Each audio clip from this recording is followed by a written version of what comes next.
In 1944, a prisoner told his escape plan to the camp committee. They thought he'd lost his mind. But 72 hours later, a Nazi weapons factory was nothing but ash and rubble.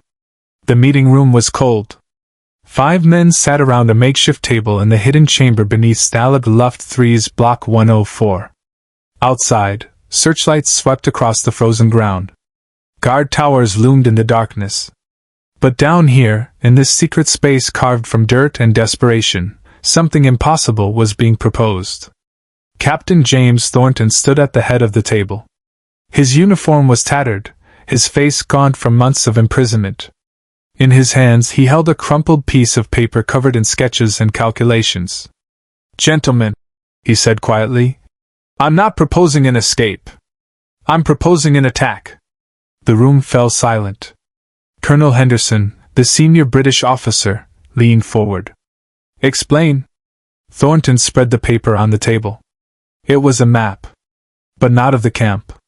It showed something 5 miles northeast, a factory complex hidden in the forest. Smokestacks. Rail lines. Guard posts. 3 weeks ago, during the last work detail, I was assigned to clear debris near the eastern fence. Thornton began. The guards were careless. I saw a supply truck. On its side, barely visible under the mud, was a marking, Pienmont. The name hung in the air like a ghost. Everyone in that room knew what Pienmont meant. It was where Germany was building the V-2 rocket, the weapon that could rain destruction on London from hundreds of miles away. Henderson's eyes narrowed. "You're saying there's a V-2 production facility 5 miles from this camp?" "Not production," Thornton corrected. "Assembly and fuel storage. The rockets are built elsewhere, but they're brought here for final assembly before transport to the launch sites. I've been watching the trucks. 3 convoys per week. Always at night. Always northeast." Another officer, Major Davies, shook his head. "Even if that's true, what are we supposed to do about it? We're prisoners. We have no weapons, no explosives, no way to." "We have something better," Thornton interrupted. He pulled out another piece of paper. This one showed a detailed schematic of a fuel tank. Liquid oxygen. The V-2 uses it as an oxidizer. It's stored in massive quantities at the assembly site. And it's incredibly volatile. The men stared at the drawing. Slowly, understanding began to dawn. "You want to blow up the fuel depot," Henderson said. "Not just blow it up," Thornton replied. "I want to make it look like an accident. A catastrophic one. The kind that makes the Germans think their own safety protocols failed. The kind that forces them to shut down the entire operation for months while they investigate." Davies leaned back, arms crossed. "This is insane. Even if we could get out of the camp, even if we could reach the facility, even if we could somehow access the fuel storage, we'd never make it back. This isn't an escape plan. It's a suicide mission." "It's not a suicide mission if no one dies," Thornton said. He looked around the table, meeting each man's eyes. "And it's not insane. It's necessary. If stories like this fascinate you, subscribe, because the most unbelievable part of this one is still ahead." The plan was born from desperation and detailed observation. For 6 months Thornton had been watching. Not just the guards or the fences or the patterns of camp life. He'd been watching the world beyond the wire. He'd noticed the supply trucks that passed near the camp's eastern perimeter. He'd memorized their schedules. He'd observed the guards who escorted them, noting when they were alert and when they were bored. He'd studied the forest beyond the fence, mapping every tree line and clearing in his mind. But most importantly, he noticed something no one else had, a drainage culvert that ran from inside the camp to a creek bed half a mile away. It was too small for a man to crawl through. But it was large enough for something else. "The fuel tanks are refrigerated," Thornton explained during their second meeting. "Liquid oxygen has to be kept at -183 degrees Celsius. That means they need constant cooling systems. Pumps. Generators. And those systems need fuel. Diesel," Henderson said, following the logic. "Exactly," And diesel is delivered regularly from the camp's motor pool. The Germans use prisoner labor to transport it. I've seen the trucks. I've seen the route. And I've seen something else. The Germans are lazy. They don't inspect every barrel. They don't check every seal. They just count the containers and wave the trucks through. Major Davies frowned. You're saying we smuggle something inside a fuel barrel? Not something. Someone. Thornton pulled out yet another sketch. This one showed a modified fuel drum with a false bottom. We build a compartment. Small. Cramped. But survivable for a few hours. Someone hides inside during the next fuel delivery. The truck takes them straight into the facility. Once inside, they wait for nightfall, then sabotage the cooling system. The room erupted in objections. Too dangerous.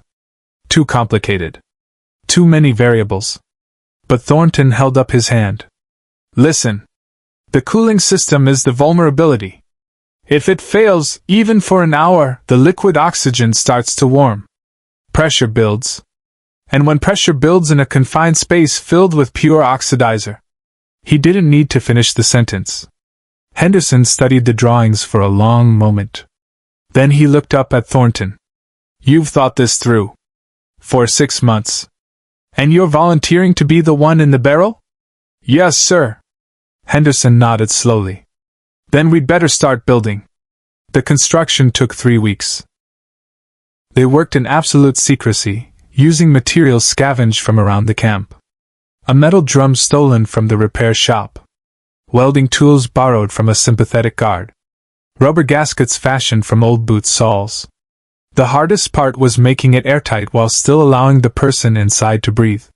They created a small valve system using parts from a broken bicycle pump. It was crude, but it worked. They tested it twice. First with sandbags to check the weight distribution. Then with Thornton himself, sealed inside for 2 hours while the others monitored his condition. He emerged pale and shaking, but alive. It'll work, he said. It has to. The night before the operation, Thornton sat alone in his bunk. Around him, other prisoners slept or whispered in the darkness. He thought about his family back in England. His wife, Mary. His daughter, Elizabeth, who would be 9 years old now. He wondered if he'd ever see them again.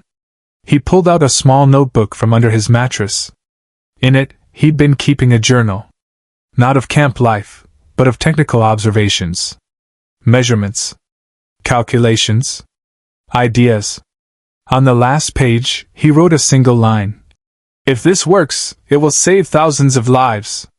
If it doesn't, at least I tried. He closed the notebook and placed it back under the mattress. Then he lay down and waited for dawn.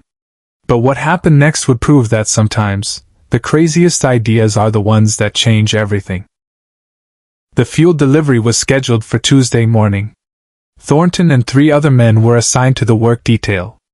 The guards barely looked at them as they loaded the barrels onto the truck. Just another routine day in the monotonous routine of prison camp labor. But hidden among the legitimate fuel drums was one that was different. Heavier. Modified. And occupied. Thornton was already inside. The space was impossibly tight. His knees were pressed against his chest. His head was bent at an uncomfortable angle. The smell of diesel fumes was overwhelming. But he controlled his breathing, using the technique he'd practiced for weeks. Slow inhales. Slower exhales. Stay calm. Stay focused. He heard the truck's engine start. Felt the lurch as it began moving. Through the metal walls of the drum, he could hear muffled voices, the guards counting the barrels, checking the manifest. Then the sound of the tailgates slamming shut. They were moving. The ride took 40 minutes. Every bump in the road sent jolts of pain through Thornton's cramped body. Twice, the truck stopped, checkpoints he assumed. He held his breath during those moments, terrified that a guard would decide to inspect the barrels. But no one did. Finally, the truck stopped again. This time, he heard different sounds. Machinery. Shouts in German. The industrial noise of a working facility. They'd arrived. He felt his barrel being lifted. moved. Set down with a heavy thud. More voices. Then silence. Thornton waited. He'd memorized the facility's schedule from the intelligence reports smuggled into camp. The workers would unload the fuel, then take a break. That would be his window. 30 minutes. Maybe less. He counted the seconds in his head. When he reached 1800, he carefully activated the release mechanism. The false bottom of the barrel opened with a quiet click. He emerged like a ghost, unfolding his cramped body in the shadows of the fuel depot. Around him, massive tanks loomed in the dim light. Pipes and valves covered every surface. The air was cold, refrigeration units humming in the background. He'd made it inside. Now came the hard part. Thornton moved through the facility like a phantom. He'd studied the layout from his sketches, but seeing it in person was different. Bigger. More complex. More intimidating. He found the main cooling control room exactly where his calculations said it would be. The door was locked, but he'd expected that.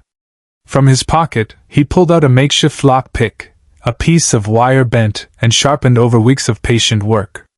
The lock clicked open. Inside, the control room was a maze of gauges, switches, and monitors. Thornton's hands moved with practiced efficiency. He'd been a mechanical engineer before the war. He understood these systems. He didn't shut anything off immediately. That would trigger alarms. Instead, he made subtle adjustments. He increased the thermostat on one cooling loop. Diverted pressure from another. Opened a valve that would slowly drain coolant from a third. The changes were small. Barely noticeable. But over the next few hours, they would compound. The temperature would rise. Pressure would build. And when it reached the critical threshold, he set the final adjustment and slipped back into the shadows. Getting out was almost easier than getting in. He waited near the loading dock until a supply truck arrived. While the guards were distracted with paperwork, he climbed underneath and clung to the chassis. The truck rumbled through the main gate. Past the checkpoints. Onto the forest road. After 2 miles, Thornton dropped off and rolled into the underbrush. He was free. But he wasn't done. He made his way back to the camp using the forest trails he'd memorized. It took 6 hours of careful movement, always staying hidden, always listening for patrols. By the time he reached the drainage culvert near the camp's perimeter, it was nearly midnight. He crawled through the culvert, a tight, muddy squeeze, and emerged inside the camp's wire. A friendly prisoner standing guard gave him a nod. No words were needed. Thornton returned to his bunk. He cleaned himself as best he could. Then he lay down and waited. The explosion came at 3:47 a.m. The sound was like the earth splitting open. Even 5 miles away, the prisoners felt it, a deep, thunderous boom that rattled windows and shook the ground. Searchlights swiveled toward the northeast. Guards shouted in confusion. Sirens wailed in the distance. Thornton sat on his bunk, staring at the ceiling. Around him, other prisoners were running to the windows, trying to see what had happened. But he didn't move. He just closed his eyes and whispered a single word. Success. By dawn, the entire camp knew. A massive explosion at a German facility. Fuel tanks destroyed. Buildings leveled. The official story from the guards was that it had been an accident, a catastrophic failure of safety systems. But Thornton knew the truth. And so did the 5 men who'd helped him plan it. The intelligence reports came weeks later, smuggled in through secret channels. The explosion had destroyed 70% of the V2 assembly facility. Production had been halted indefinitely. Even more importantly, the Germans had launched a massive investigation into their own safety protocols, diverting resources and attention away from other operations. The attack had worked. And because it looked like an accident, the Germans never suspected sabotage from prisoners. They never tightened security at Stalag Luft 3. They never discovered the hidden meeting room or the modified fuel drum. Thornton kept his notebook under his mattress. He never spoke about what he'd done. When other prisoners asked if he'd heard anything about the explosion, he just shrugged and said he didn't know. But late at night, when the camp was quiet, he would pull out that notebook and look at the last page. At the single line he'd written the night before the operation. And he would allow himself a small, private smile. The war ended 14 months later. Thornton was liberated by Allied forces in April 1945. He returned to England, to his wife and daughter. He never told them what he'd done in that German prison camp. It remained classified for decades. But the effects of his action rippled through history. The delay in V-2 production meant fewer rockets were launched at London. Fewer civilians died. The diversion of German resources meant other Allied operations faced less resistance. One man. One crazy plan. One night of impossible courage. Years after the war, a historian researching Stalag Luft 3 found a notebook hidden in the walls of Block 104. It contained technical drawings, calculations, and a single sentence. "If this works, it will save thousands of lives." The notebook is now in a museum in London. Next to it is a photograph of Captain James Thornton, taken after his liberation. He's smiling. Not the smile of someone who did something impossible. Just the quiet smile of a man who refused to accept that word. Sometimes, history isn't written by generals, but by the people who refuse to accept impossible. The story of Thornton's sabotage remained classified until 1982, when declassified documents revealed the truth about Operation Firebird, the codename given to the mission decades after the fact. Intelligence analysts confirmed that the explosion at the assembly facility had delayed V-2 production by at least 4 months, a crucial window during the final stages of the war. But perhaps the most remarkable part of the story is what happened to the notebook. After the war, Thornton never spoke publicly about his actions. He returned to work as an engineer, designing bridges and infrastructure in post-war Britain. His wife knew he'd done something important, but he never gave her the details. It wasn't until his daughter, Elizabeth, was going through his belongings after his death in 1987 that she found a sealed letter. In it, Thornton had written a full account of the operation, including technical details and personal reflections. "I didn't do this for glory," the letter concluded. "I did it because I was in a position to act, and inaction would have been cowardice.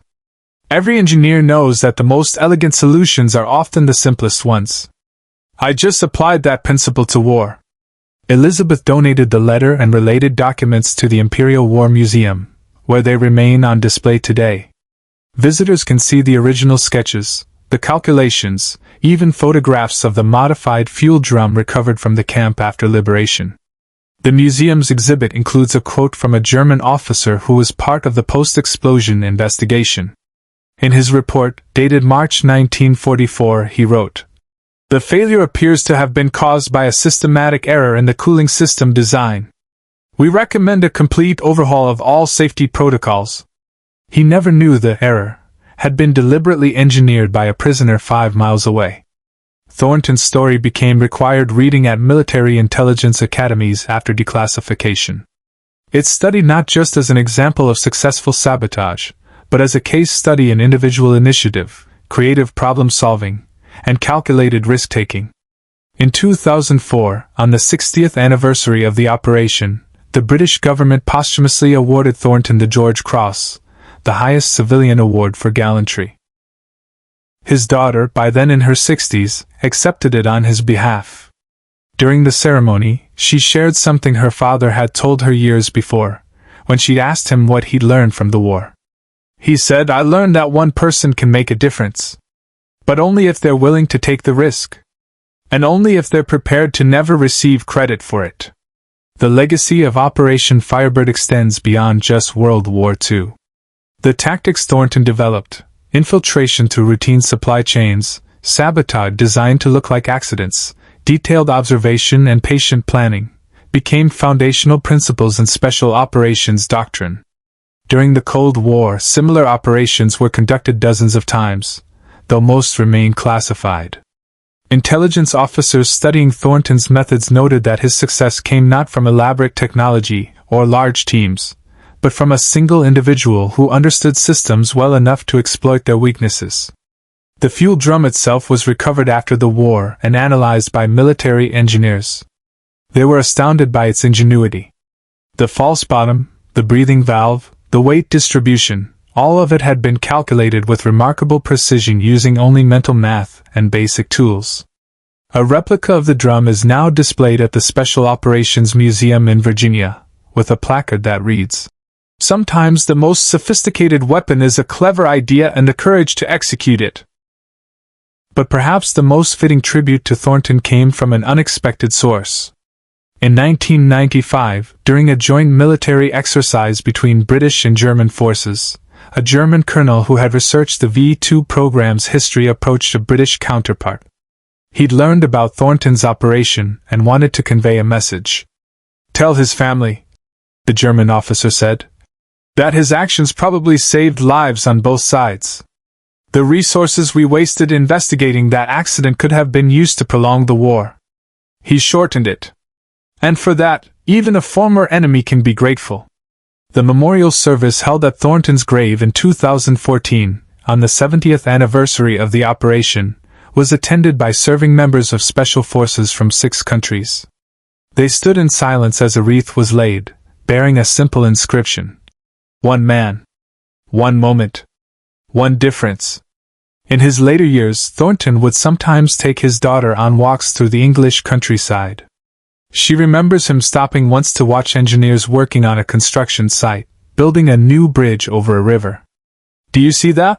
he'd said, pointing at the workers. "That's what I always loved about engineering. You start with nothing but an idea. Then you calculate, you plan, you take a risk. And if you've done everything right, something that seemed impossible becomes reality." He'd smiled then. That same quiet smile from the photograph. "The impossible," he'd said quietly, "is just the possible waiting for someone brave enough to try." Share this story, because forgotten heroes deserve to be remembered.